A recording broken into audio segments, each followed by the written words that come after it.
Myself is Ajay Kumar Verma, and currently I am working as an executive Hitachi Rail, senior executive Hitachi Rail India Private Limited, and working for the DFCCIL projects. Total experience is 12 years. In core is a railway sector.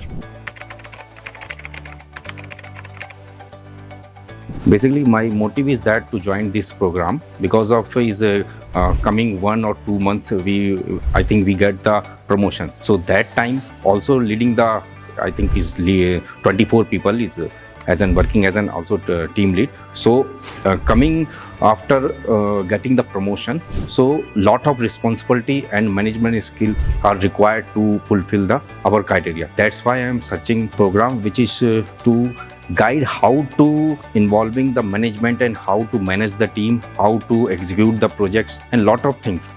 And here initially we found that this program is not relevant for me, but after some time we get the chance, and after learning the lot of things by the IIM Kashipur faculties, we got a lot of things. In that case, I find that this program is very useful for the future perspective and also for my career. That's why I'm joining this project.